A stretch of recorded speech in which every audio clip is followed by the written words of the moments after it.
Welcome to this episode of Pen to Paper Press Podcast. I'm Cindy Kochis.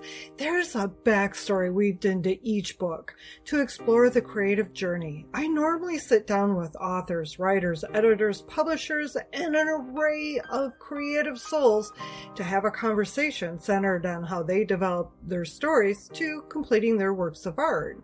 The intent, as you know, is for each episode to give you the opportunity for us to explore mindsets, pearls of wisdom, and the experiences that set us on our creative path as an author from the moment we put pen to paper. Today, you got me. Yep, me. Attempting to figure out what to talk about this week, last minute, I had a cancellation. I found myself scrolling social media. Okay, so it was more of a delay tactic for finishing my taxes, but hey, I did get a lot of ice chipped off the driveway too. Anyways, when I read, I may not know where I'm going, but I'll be damned if I'm going back where I've been. I thought, I need to write that down. I have a habit of trying to breathe life back into things that simply need to wither away. I don't know if you're like that or not, but it is a habit of mine. Such as, okay, so next to me I have a plant that I keep splashing just a little bit of water around on the dirt, around the roots, in hopes that somehow, miraculously, I'll bring it back to life. Why, you may be asking? Because it's a reminder of the place I called home in Texas last winter. The rational side of me says, let it go. Just let it go. But the part of me that's so desperate wants it to... Too funny. I'm not going to be able to get through this without the dogs barking. So I'm going to just keep going. Anyways, when I read, I may not know where I'm going, but I'll be damned if I'm going back to where I've been. I thought, I need to write that down. I have a habit of trying to breathe life back into things that need to simply wither away, such as, right next to me, there's a dead plant that I keep splashing water around on the soil in hopes that it miraculously will come back to life. Why? Well, because it's a reminder of the place I called home from Texas last winter. The rational side of me says, let it go. Hello, just let it go. The part of me that desperately wants to hook up my truck and hit the road is clinging onto it for the memories of... I'm sorry, the dogs are barking. And hit the road is clinging onto it for the memories of sitting and watching the deer and the antelope play in the field in front of my camper. And the axes too. We can't forget about that large herd of axes. I've been saying for years, not months, years, that I'm going to finish writing a book based on how the mind-body-spirit connection affects our creativity. The inner critic, of course, tells me it's been published already. You're no Julia Cameron. Funny how a family member used to tell me I wasn't Stephen King and that I should, become a nurse or a dental hygienist or something that didn't involve me hoping to one day be a best-selling author. Again, I'm wandering. As far as the Mind, Body, Spirit book, I continue to add content to the back end and yet have not actually determined what the book is about, other than it's mind, body, spirit. That's the topic. It's not the point of the book. At this point, the foundation has really not a purpose, just ramblings and experiences I felt might contribute to, the entertainment aspect. When I read, I might not know where I'm going, but I'll be damned if I'm going back to where I've been. I realize there are several things that continue to drag my past projects into the now, that here and now, where we're supposed to be. Several websites, 2 books, both on an old computer that I literally cannot access the files because I cannot remember the password to unlock that laptop. I laugh and chalk it up to the fact that there's a reason neither I or my son can remember that password. Sure, he could rip that thing and from that thing and perform some kind of computer techie surgery and access a file on a different computer. But game on. It's a puzzle and I'm not ready to give up on it. I am a bit persistent that way. Again, remember, I'm trying to bring back life to a dead plant from Texas. So let's flip that self-sabotaging, self-banter around to move forward. What can I do right now to propel myself in the direction of going forward in the future I want? Well, I could actually read what is in that book and determine if the content for that health book, yes, for that mind, body, spirit book is even worth pursuing. I could sit and decipher what is the plan of action I want to take it. Do I want it to follow more of a health direction, or do I want it to be more of a mind? In listening and talking with so many of the podcast guests, I have come to realize that part of the problem of not knowing where to take this book is because I have not set on one direction, on one topic. What I want to do is I want to cover a whole field worth of information. Well, when you do that, you end up overanalyzing,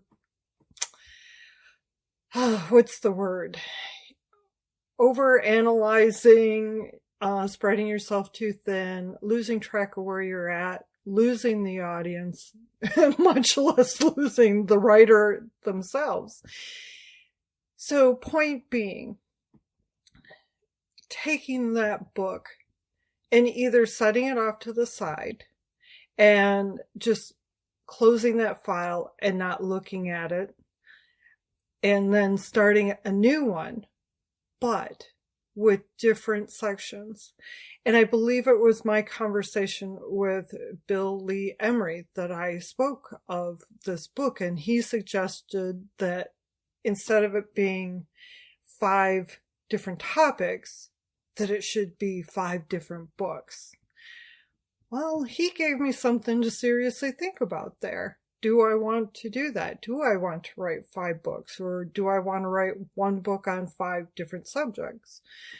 Or am I, again, spreading myself too thin? That's a decision that I get to make when I am ready to sit down and do this.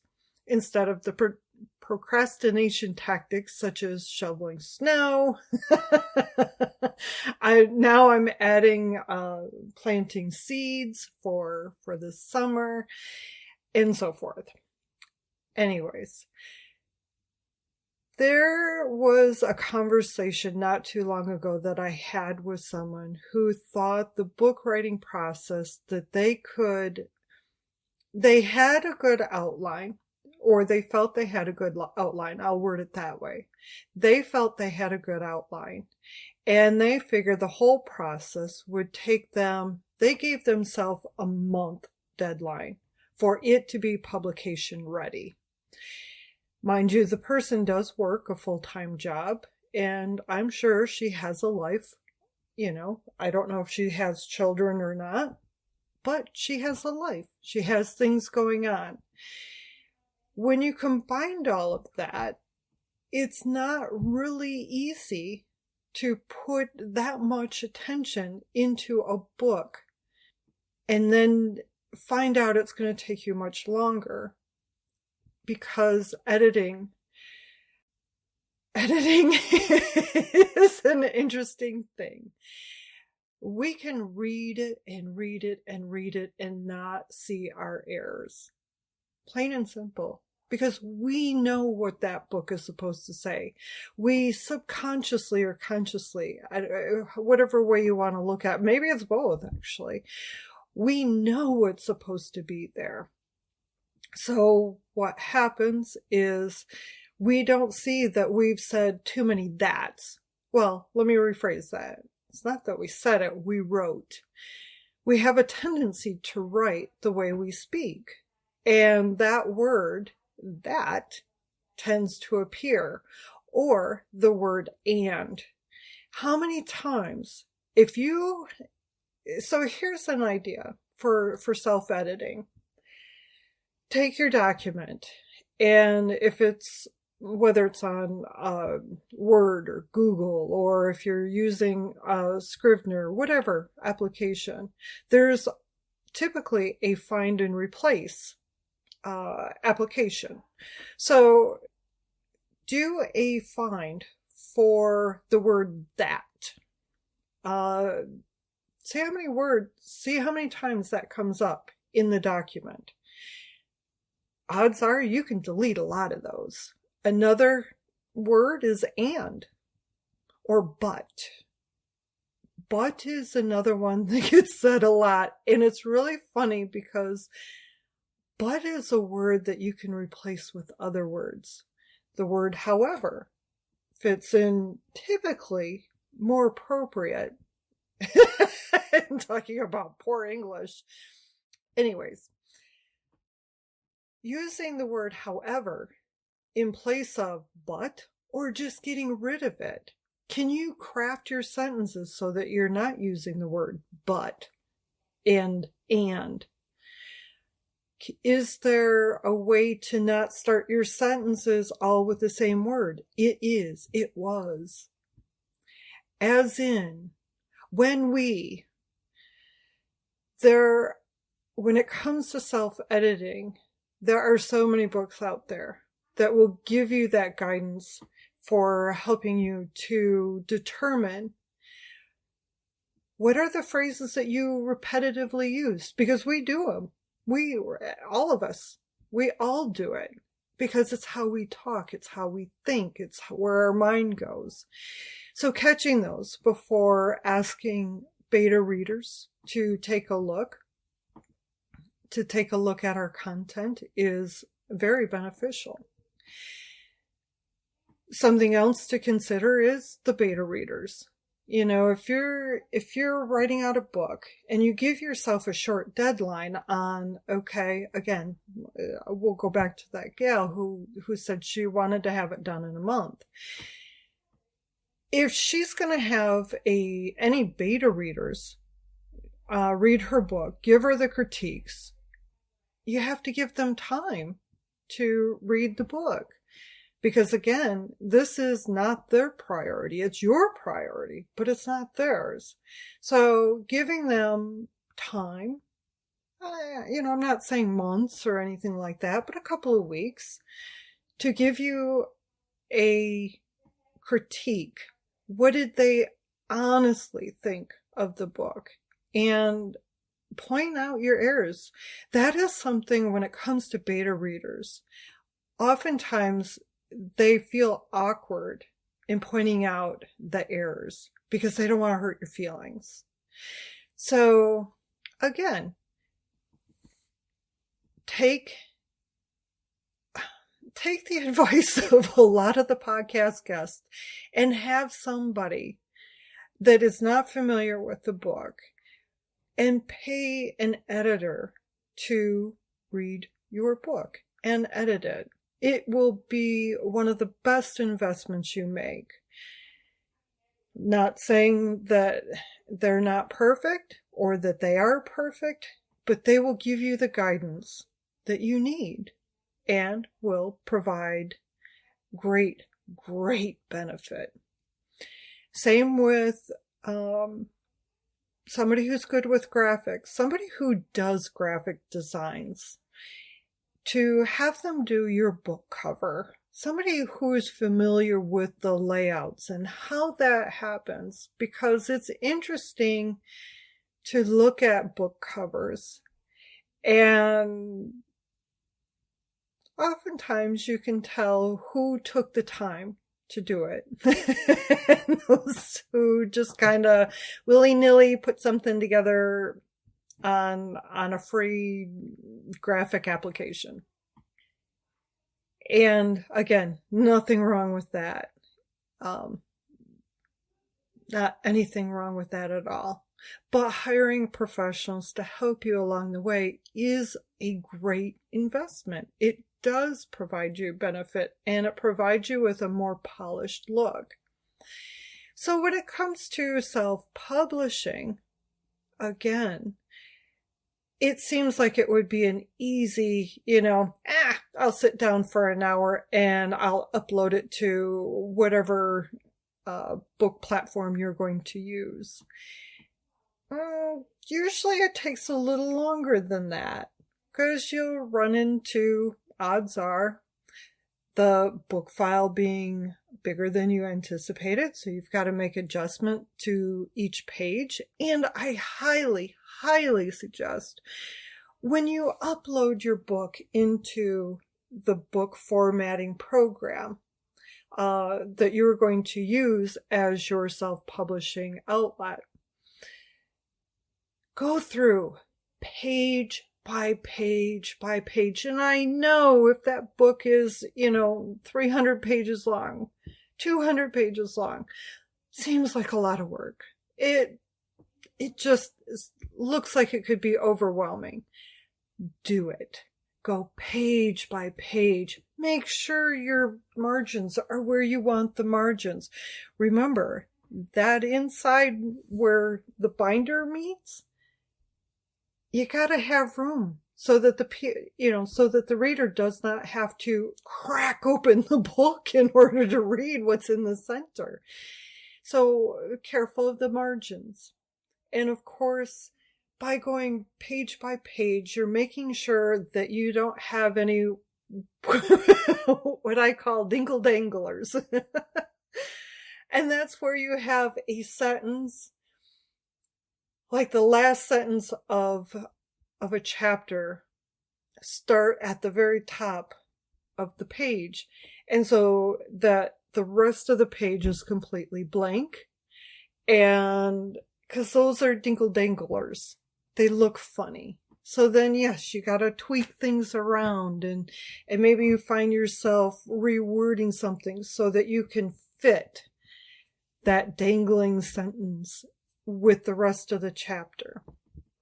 Because remember, appearances mean a lot to the reader. So making sure that everything is consistent, that is something else. You want to make sure that your indents are all consistently at the same place. That is so beneficial to, again, for those of us who can spot those things. If I pick up a book and I begin to read it, and I find so many visual things that are off, or if I find the word that used too many times, or the word and by the way, even though I just used it at the beginning of the sentence, the word and should not start every other sentence. Figure out a way to reconstruct your information so that you're not putting but, and, however, as we, when I, when we, you're not using those consistently at the beginning of the sentences. Those are things that people pick up. And it kind of like, okay, somebody didn't take time to do this one very well. Again, I'm not perfect. I'm just providing some helpful guidance. That is the intent. Okay, so going back to publishing. Uploading the book, it does not take an hour. If you're prepared and you've done this a million times, then yeah, you could do it in an hour, probably less. But the thing is, typically it's not our millionth book we're uploading. It's our first book. It's our second book. And there's that lag time between putting up our first book and our second book. And so then you're like, oh, how did I do this before? Take notes. When you're doing this, take notes on how you did it, what your file sizes were. And of course, then you got the book cover. And oftentimes when you apply it, you got to make sure how your binding lines up and making sure that the title of your book, your name, all are centered in the binding, while making sure that the front and back covers are centered in those sections. That's very important, of course. So then another suggestion, if you're doing a print book, order a sample copy, a demo copy. Depending on who you're using, they may give it a different name.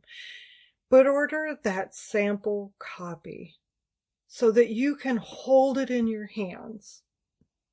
A perfect example is a friend of mine who has decided to not only do the Kindle book, but do a print book. It's been a dream of hers. She wants to do a print book. So she uploaded it, she ordered the sample copy, and she got it. When she read through it, because there had been a delay in time, when she read through it, she found more mistakes. And they were mistakes that she was she was devastated. Bless her heart. I felt her pain. She was sharing with me how it was very heartbreaking to read what she thought was a final product, and it's not.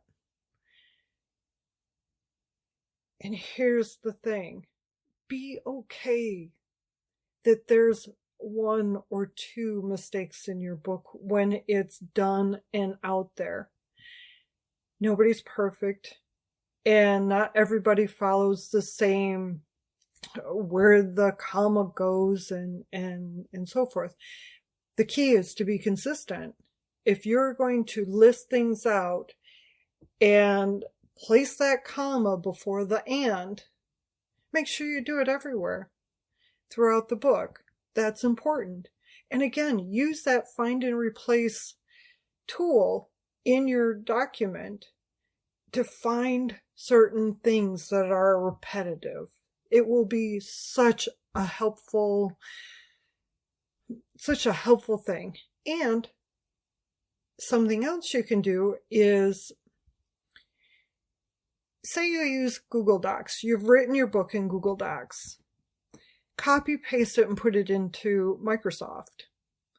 Sometimes what Google doesn't pick up, Microsoft will. And vice versa. Put the document from Microsoft into Google. Look to find those errors. Add it to several different document type platforms to just see what they pick up.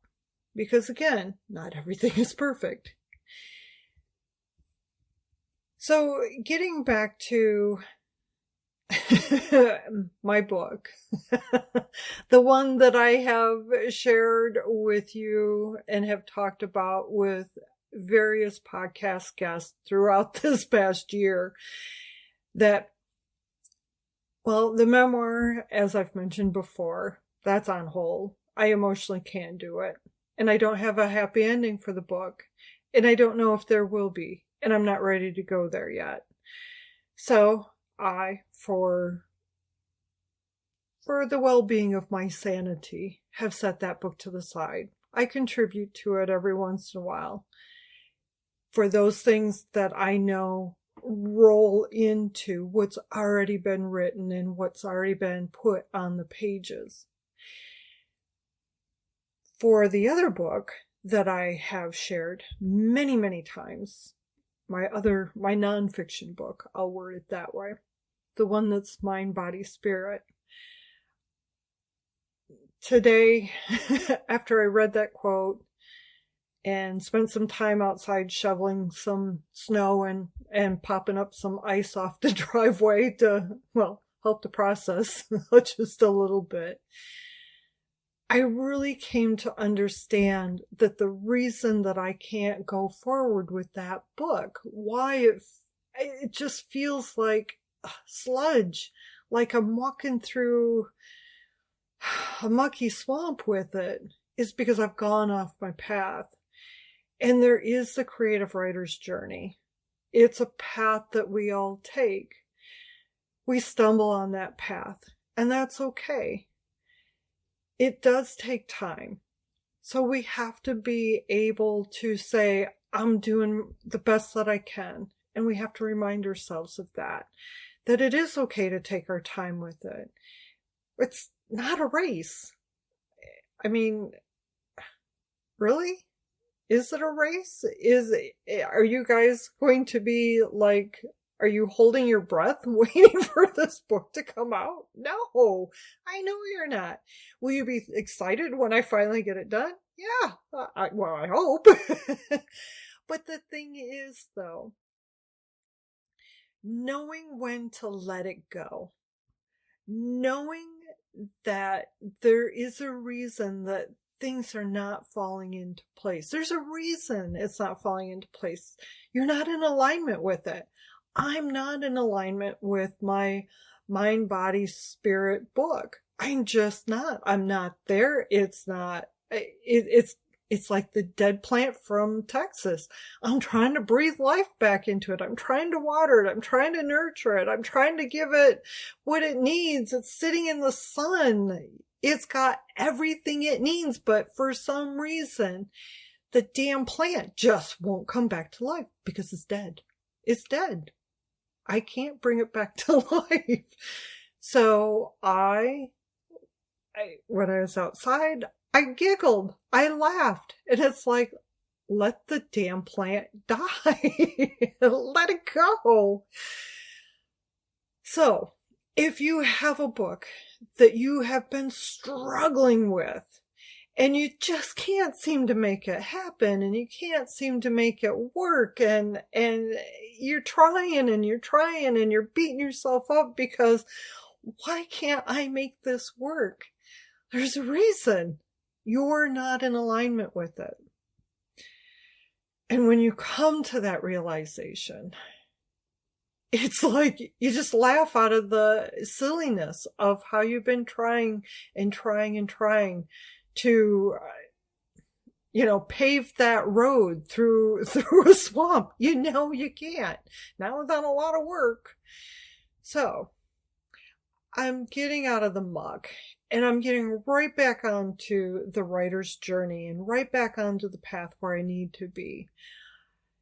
And it's time to evaluate and look at the map. And here's the thing. When you allow your heart to be your compass, it's going to lead you to alignment, to what you're aligned with. And in letting go of that book, again, the mind, body, spirit book, letting go of it, I feel so much relief. Like the burden is off my shoulder. I don't have to keep trying to work on this. And I know that when I'm ready and I'm in alignment, something so much better is going to come from it. So that's my pearl of wisdom. Know when to let go of the dead plant that's sitting on the plant stand. Well, literally, I could reach over and touch it. But that felt good. It felt good to say. All right. So, things to do to help you on your journey as a writer. Be good to yourself. Allow yourself to take breaks. Again, it's not a race. And don't give yourself such a hard and rigid deadline that's going to be what I would consider to be impossible, because all you're doing is you're setting yourself up for ammunition for that self-sabotager. Go back and listen to the podcast episodes that talk about the inner critic. Those episodes are so important because of the fact that they help us to understand that, one, why we do it, two, how to kind of move through it, and gives us that acknowledgement that we're not alone in that self-talk, in that inner critic. It's like Elizabeth said, she transformed hers to have the voice of Joan Rivers. That's perfect. If you're going to have anybody as your self-critic, it might as well be Joan Rivers, because she pulls no punches. She's humorous. That's the other thing. She's humorous. But she tells you how it is. Go back and listen to the wisdom that has been shared in the various episodes. We have so much to share. And our experiences, they're great foundations for our books. As I always say, our stories matter, and our words have power.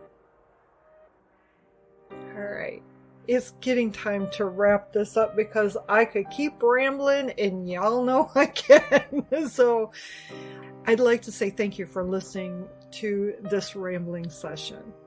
To receive future episodes in your inbox, subscribe to the Pen to Paper Press newsletter and follow the podcast on your favorite application.